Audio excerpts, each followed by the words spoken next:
PO and PDO 212. Com check. PPS, go. Inco, go. PUS, go. Surgeon, go. Booster, go. Copy that. We have a go from you guys. This is Talking Sound.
Hello, everybody, and welcome once again to the Talking Sound Podcast, the only podcast on the internet where -10 is a number to be desired, coming at you live from the throbbing heart of rock and roll that is Austin, Texas. I am Chris Jordan, your host, and tonight, once again on the Talking Sound Podcast, we have the indomitable Mountain Rag, Mr. Michael Prescio, Ryan Nelson, and Nick Detmer. How have you guys been doing? Phenomenal. Phenomenal. Doing well, man. Excited. Doing well, and I am excited for you guys. Number one, I mean, we like we always do. We sit around, kind of catch up, talk for a little while beforehand, and we were talking. The whole reason for you guys coming on is that y'all actually just released a new album. We were just listening to the third track on the album, John Muir Blues, coming into the program, and I'm so entirely glad to see that you guys have finished your EP in right and fast order. Even as a self-produced album, it was done in very short order. And it's just a monster. It's huge. It's great. And the fact that you guys are out right now trying to promote it, do everything that you can to get word out about it is phenomenal and fantastic. So. Well, yeah, exactly, man. I think you put it very well. That's the main focus, man. We have this EP out, 6 tracks. Like you said, we totally self-produced, DIY, recorded, tracked, mixed everything ourselves. We got it out there in digital format, coming out in a hard format shortly. So, yeah, man, we're super proud of it. We want to promote it. We want to play it live now. Fantastic. Well, and, we came in on the third track of the album. It's a 6-track EP. Where can people actually find the album? You want to take that one, right? mountainrag.bandcamp.com. Okay. Or you can go to the Facebook page, Mountain Rag. All right. Yeah. And, I mean, you can guys... buy it on Bandcamp. Yeah, Bandcamp. Well. Bandcamp's kind of the... And it's actually a really great price as well. Tell everybody how much it costs. Most definitely. We said $5. $5. And you can't beat that, man. No, you really can't. I mean, quite honestly, it's an album that I'd pay a smooth $12 to $15 for. Why? I'd pay full cover price for it. But it's also because I love new sounds, new music.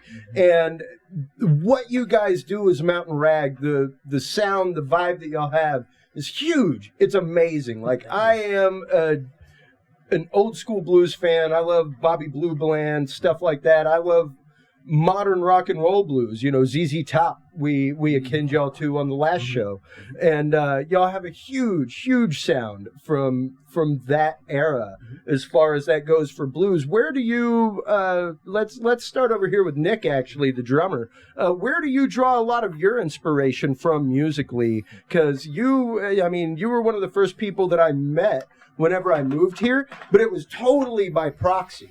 Like, it wasn't seeing you and shaking your hand. It was straight audio introduction. You were like this mysterious ghost in the machine that was here every time I was here. I would hear you playing for like 2 hours before your bandmates would even show up. And it was like, who is this friggin' drumming machine that's over there just running drills for hours? So who do you draw your inspiration from? Just anything musically that I like. I don't know, like specific drummers like John Bonham. Okay. Like it ranges, varies, like not necessarily just rock stuff, but jazz, so on and so forth. All right. How many bunch of different pieces do you play in your kit? 4. Okay. All right. That's about what I figured from what I heard frequently. It was really just a pretty standard setup kind of thing. Yeah.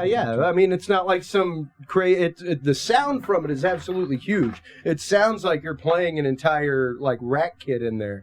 I think I remember in the last interview episode. What did we figure out? What was I it? think it was 21. You said 21. Episode 21. The magic number. Right there, winner, chicken dinner. It's funny, y'all were on the 21st episode, and y'all are actually on the birthday episode as well. The birthday episode. So it's a special occasion. So yes, I oddly could not have timed it. Like there is no way I could have timed out the fact that my 40th episode of this podcast would be released on my 40th birthday. Oh well, we had no idea. There's no way whatsoever. So today is your 40th birthday. Actually, Friday. Right. Okay. So Friday, the day of this release. comes out. Hey, well, the day of release. Happy birthday! Thank you. And I was like, what a great birthday present to have. One of my favorite bands that I really enjoyed listening to here at the Space. I miss you guys incredibly. Yeah, it's been a few months, right? And the vibe. Yeah, I mean, y'all have moved on to a new space. You're no longer here at Austin Music Rooms, correct, but I remember y'all were one of the bands that whenever I first came here, Nick, it was literally hearing you, because I started before I had this studio space. I started out at the counter right outside. Yes. And I remember like y'all auditioning people and stuff like that. And I remember some crazy auditions that happened. Yeah, I think there's probably all one kinds of wildness. Yeah, but it was one of those. It was one of those things of like whenever I came in and I was sitting there for the first night, and you were just practicing, just running mad drills for like 2 hours. I was like, you know what? I could sit outside of this all night. That's all right. Right, and Nick would be there all night too, right? Yeah. Oh yeah, like even after y'all finished, he would be there playing. Yeah, Nick is a machine. He is, and it's just a huge sound. And I'm very glad to hear that. It's things like John Bonham, stuff like that. That's very straight rock and roll blues. And it's great. It provides a really strong root for y'all's sound. And Ryan is actually the next peg in that rung, being the bassist as well as the lead vocalist. Yes. What do you play on, Ryan? I just picked up the bass, so we've been looking for a bassist for a while. Tried some out, and I love playing guitar, and we just decided, why don't we try it? Why don't we try me playing bass? And it really came pretty natural. No, man, yeah. So I used to play rhythm guitar and sing in my old band, and so I mean, it worked out really well. I still draw mainly from rhythm guitar players. But so the bass lines are really coming from like rhythm, from Keith Richards types stuff. And even like some Jimmy Page, because it's also old, like R.L. Burnside type of stuff. Yep. I love the old Delta blues. So and it's really hard to find a good pocket bassist to say it in that right. Someone who literally just falls in line, is there. Yeah. And I'm a huge fan of the Power Trio from ZZ Top to Rush. It's just the whole gamut of power trios to me is just phenomenal, and the amount of sound that you guys put out and what y'all do is just amazing. Now, what do you use on? What kind of microphone do you use to sing into? What did you use in the studio? What do you use live? I just used. We tried out the condenser mics. I'm not a huge fan for some reason. Maybe it's because of the space we were recording in, but I just chose to do SM57s, and I would run it through, I ran it through the Boss RE20, the Space Echo. Okay. For some delay effects. Sure. And a little bit of reverb, but I kept it fairly clean, maybe a little bit of distortion on the vocals, but Yeah, I mean, I would have liked to have a big, huge room to get, some Sure, reverb out of to it, get some natural reverb off the wood, things like that. What we had, the SM57 worked out for us. Well, and it's funny. I use a 57 Live, and it's mainly because I have, even though I have a decent bass range to my voice, I've got a little bit of nasal in there. Yeah. And it can tend to get a little honky, especially once I start singing. And yeah, the 57 really rounds a lot of that out. You see a lot of people like Bob Dylan uses a 57 Live. Elton John uses a 57 Live, as well as Tom Petty. Looks like the working man's mic, right? I mean, the 58 is the one that's out there for everybody. But that's right. More the 57 it has literally just a couple more whines to the copper. And it's made more for instruments to get to accentuate more of the low mid, things like that. So, which in voices that tend to be a little bit honky, like I've got a good amount of bass to my voice, but I literally have to roll off from 80 down because I have a very plosive P. Okay. If you notice, whenever I say plosive P, whenever I say that, I actually move away from the microphone.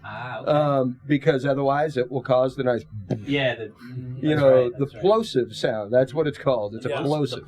P. And the 57 actually kind of stops some of that. Right. And keeps a lot of that out of there. Yeah, it's like a very a vintage kind of even tone, right? Yeah, it's great. It fits really well. So, and what kind of effects do you use? Because I know that you use like a crazy amount of reverb, which is great. I love it. It's wet, it's thick, it's got great overtones to it. But you specifically, I thought perhaps you were using like a hollow tone type microphone, something with like a carbon mic or something like that, but I guess y'all are doing most of it through effects. Which is good. If we got that impression from the sound, that's great. Yeah. And I thought I did a lot of research into recording into like the Green Bullets, like a harmonica microphone. Absolutely. I didn't really want to shell out the cash for that right now, because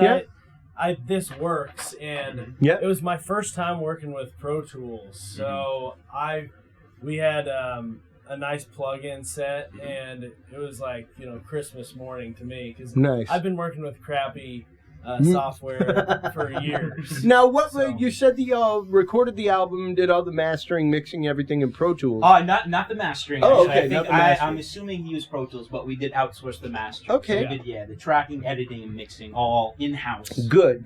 And I'm a big fan of that process myself. We were talking earlier before the guys showed up, Michael, about even my own music, where I've just come to the educated decision that I no longer need to be involved in the editing process. Most definitely, yeah. And it's whenever you're first starting out, it's hard, especially if you're a musician with some chops behind a board. You know what levels you're looking for. You know how to make things fall into a mix, which is literally an art in and of itself. And y'all seem to have a really good grasp of that.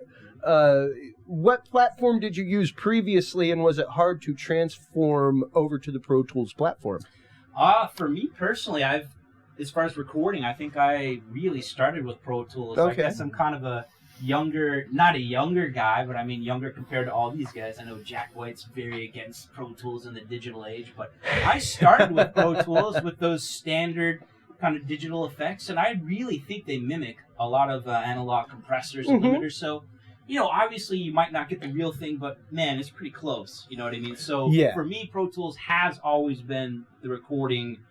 Means recording, so for me it wasn't a big jump, but I just started with GarageBand to Studio One's what I've been using, the PreSonus thing, which is because that's my I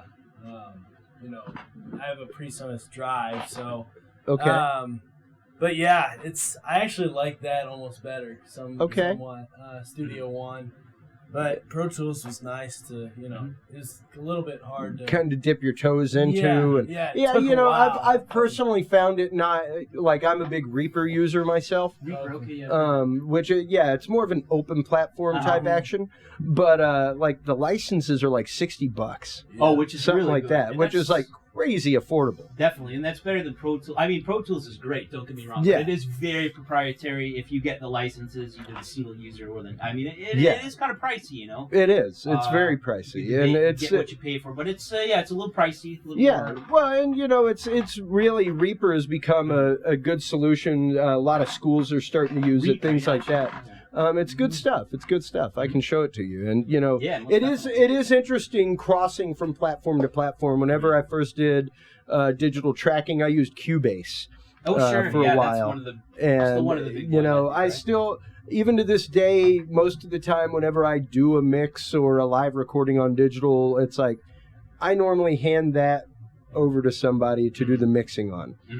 I do all the raw tracking, all that kind of stuff. But I have people that do the mixing, the mastering, that are way, way better than I am. Right.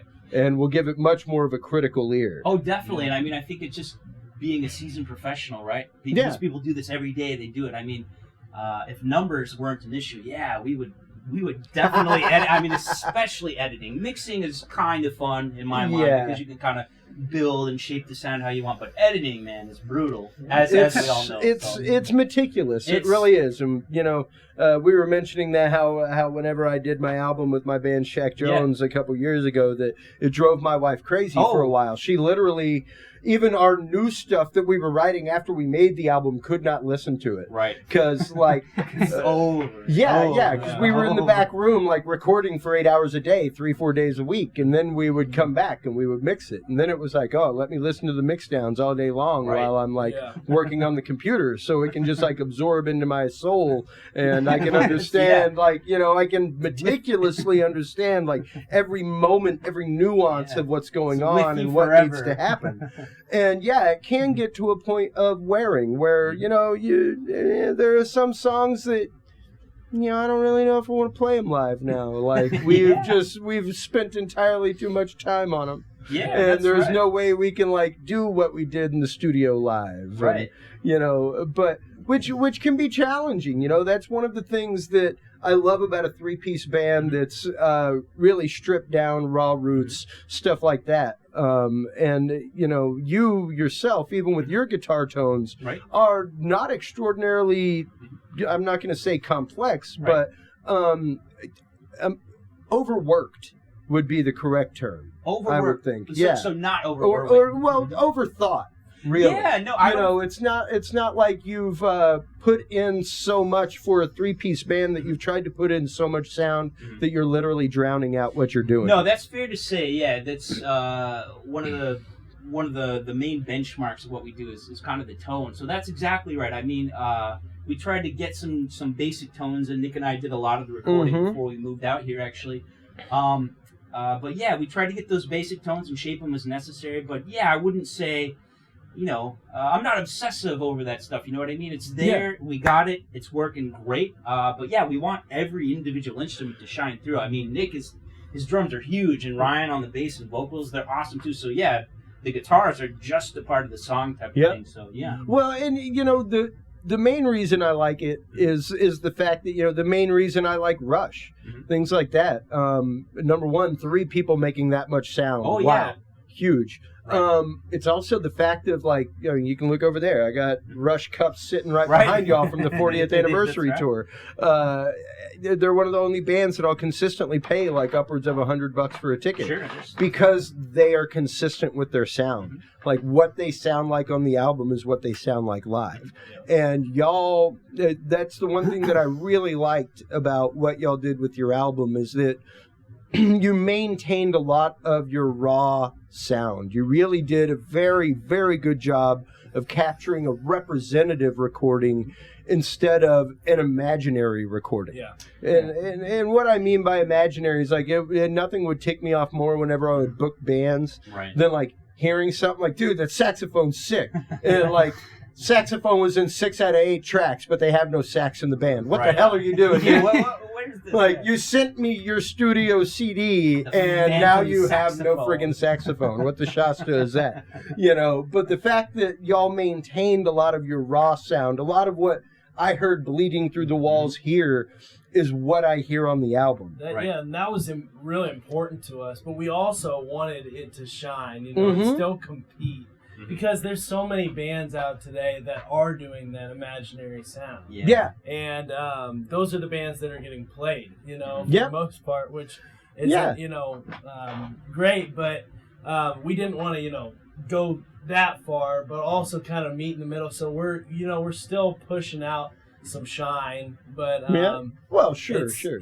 we're staying true to our actual live show. But yeah, That's I mean, important. you want it to sparkle and pop Yeah. in the way Right. that a release does, Right. and you want it to stand out, but you definitely don't want it to be like whenever people come out and see your show after buying the album for $5 on Bandcamp, Right. and just so everybody knows, that's mountainrag.bandcamp.com. Yes, indeed. $5. It's a great $5. price for a $5. 6-track album. That is less than 99 cents per track, everybody. That's Exactly. closer to about 79 cents. Exactly If you want to right. go with the whole Walmart concept of pricing, Right. we're not going to do a full 80. That's right. 79. Yeah, you have to go below. That's like, it. You got to maybe shoot it's 78 just under. cents. 78 would be It's perfect. that I think Walmart- 97-cent concept of $12.97. Right. Not Yeah. $12.99. 3 cents It's under $12.97. Yeah. Yep. Definitely. Sells more product. But it's the fact of, like, nothing drives me nuts more than hearing a great album and I love it, and then I go out and see a band live and it's like, it wasn't like representative of what the album was, and Right. that's what I wanted to hear. That's what I fell in love with. Definitely. And for me, I guess it was somewhat opposite. I fell in love with you guys and your sound sitting outside, and to hear you put that much effort. I know y'all started recording 7 months ago? Oh, when did we put it? 6 months ago? Maybe not that long. Maybe, but yeah, it I'm was- trying to think. Yeah, I think the EP The last files, month, I think we were here is when we started. Yeah, the last Yeah. month, so maybe late March, early April But- is when we tracked a lot of the drums, guitar. Okay, but yeah, spent I mean, that's a still lot a of good time 4 or on it, 5 yeah. months Yeah, we back. And, putting that much work into it, y'all just contacted me all of a couple weeks ago saying, hey, the EP it's is out. finished. That's Yeah. right. It's Finished, out. It's out. And, the fact that y'all are actually out there, the one thing that I was saying beforehand that I loved about you guys is that it's not just that you're new and it's a great sound, it's the fact that you're active Most definitely. with your sound and with your promotion and with your band. There are a lot of bands that sit back and wait for something to happen. Y'all actively go out and like throw rocks in the water to see where ripples hit. 100%. I mean, that's part of it. We're active. We're serious. We have the ball rolling. We don't want it to stop. We want it to get bigger and Well, bigger. and that's just it. Now, hey, even rolling a snowball down a hill, sometimes you got to give it a little push. Yeah, that's You you need a nudge. got to have that That's initial right. momentum the whole way down the hill. That's right. You That's know, right. it still needs a little nudge to get over a rock every once in a while. And I mean, that's what we're trying to do. I mean, we're still actively contacting bands and labels and things like that. Mhm. I think the sounds we put out, they kind of lend themselves well to some label support. So we're advancing that cause. But again, with the promotion and the Yep. live shows, we're not stopping. I think this is just on the cusp of good things to come. Absolutely, So- absolutely. And it's really all about attitude and passion. When people see the fact that you're passionate about what you do, that you love what you do, it's an infectious vibe. Right. People want to be involved with that. People actively want to help that. You hear that, people? And it's Be involved. absolutely true. It's absolutely true. There are not too many bands out there that say we want to make it, that actually do something about wanting to make it. Sure. Well, it's a Um, lot of work, right? I mean, it's Well, it is. it's a labor of love, and I mean, focus on the labor. I mean, you love it, but it's not well, easy. no, not easy it's at the all. fact of you have to love the labor of it. That's perfect. That's perfect. You literally have to love Yeah. the legwork that is put behind it. And everybody has their own end of legwork, Like if I was in a band, I'd probably be the dude that would step up and say, like, yeah, I'll design the website. Right. Like I do web design. Right. No worries. I'll Right. take Well, care kind of of the like Ryan website. did. Ryan's like, What- I'm doing the art. And Yeah. you're like, hell, And definitely. it's some Ryan, great do it. album art. It's fantastic. Yeah, And Ryan it really should. represents Came the through on that. the roots and the simplicity of what y'all are. It's not something that's about a huge crazy sound. It's about simplicity and purity. I think so, yeah. Sticking to the roots type of thing. I mean, Yeah. that was the goal. And as a supplement to what you said before, to Chris, not to digress, but yeah, the good thing about us, so right, sometimes you hear those polished albums and then you listen and at the live show, Yep. it might not be that good. I would say for us, it's completely the other way around. I mean, I think very confident, happy with the way the album turned out. But when you come and see us live, I mean, it's going to be bigger. It's going to be heavier, fuzzier. I mean, I think the album is a stepping stone to the live show. I was going to ask you, number one, have you heard your album through a sound system yet? Oh, well, I kind of just our basic Pro Tools, well, not Pro Tools monitors. Well, I just mean, our like, studio monitors. I mean, through a live sound system. No, we haven't. We haven't, actually. Have All you right. guys? No. All right, because I have. Okay, you have. And it's pretty raunchy. Okay, good. Raunchy. That's what we want. We want. It's pretty raunchy, and really, you know, a big point of mixing is depth of sound, depth of field, spatial recognition, that kind of stuff. And really, like, I scared my wife the other day because I was listening through stuff. Before I had it through a sound system at a gig, I actually listened to it on my mastering system at home. And I had it on, I had the subwoofer on and the big speakers, all that kind of stuff. And I was listening to it, and the first thing she said was like, wow, that's awesome. Who is that? You know, she's been listening to a lot of Black Keys, that kind of stuff, where it is that stripped down, just thick, raw, pure sound. Right.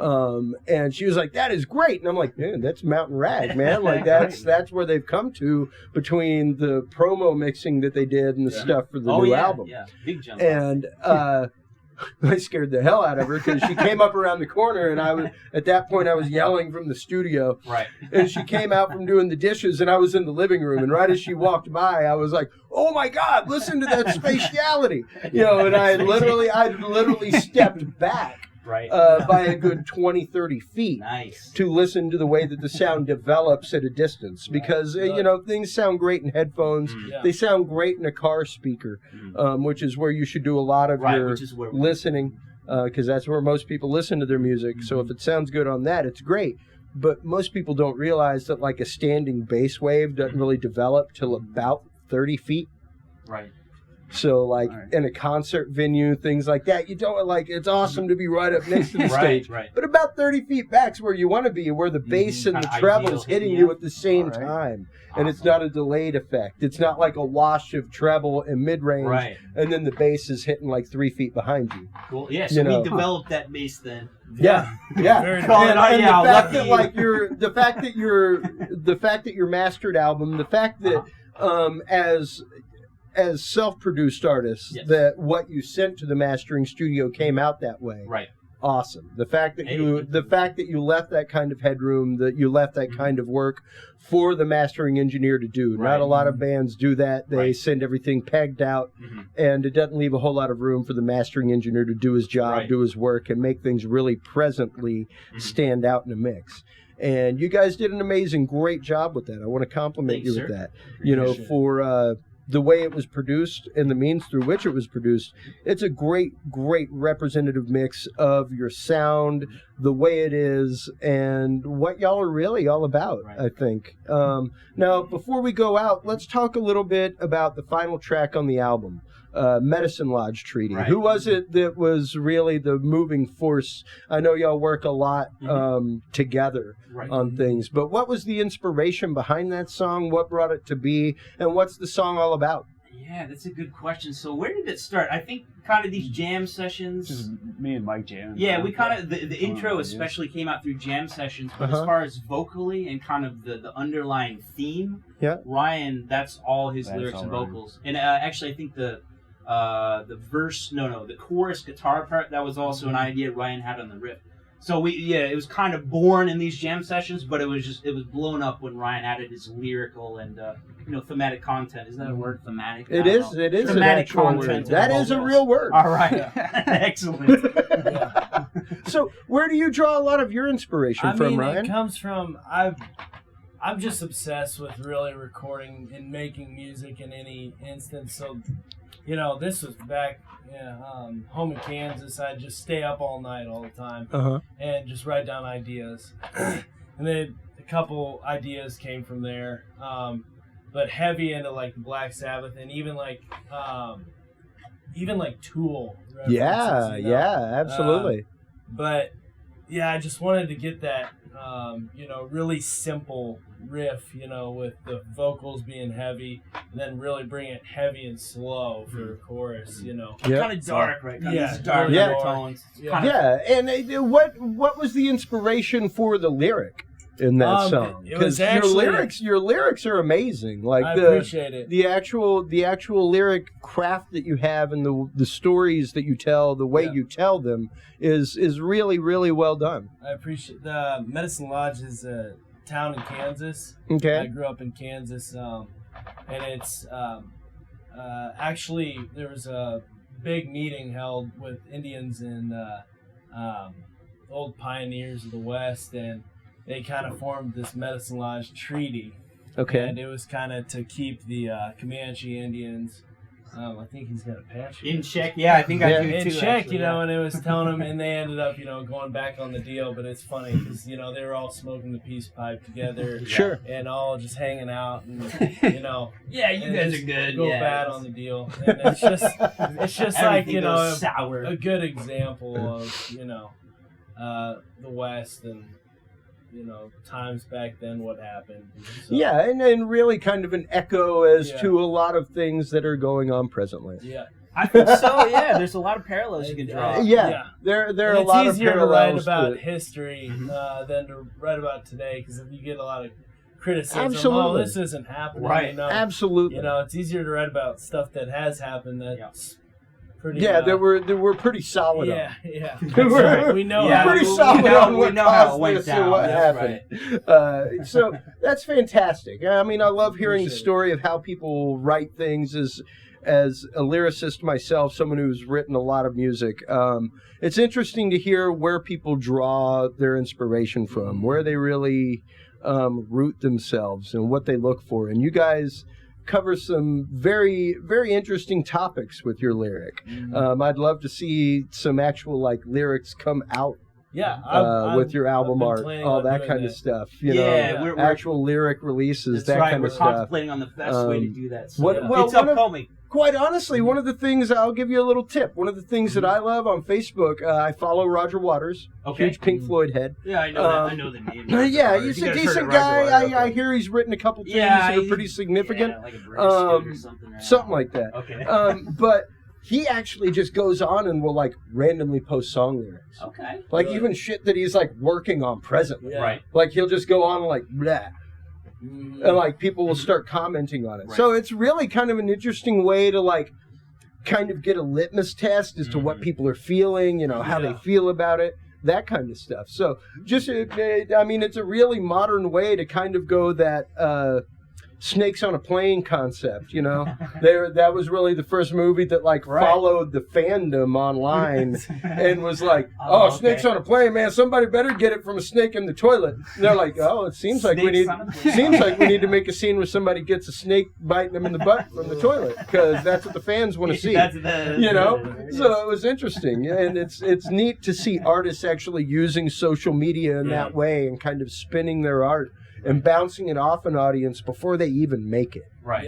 Yeah. Right. So just something to throw out there as a lyricist, I mean, that we're kind of constantly stuff. thinking of clever ways to, kind of build the robustness of the material. So I think that's probably a Absolutely. good way. Throwing the lyrics up, whether it's on the album itself or as an insert online. So Yeah. definitely. Most definitely. Well, and while people are online, let's tell them one more time, where can they go to follow you? Where can they go to find the music? Ryan, you're the vocalist. mountainrag.bandcamp.com.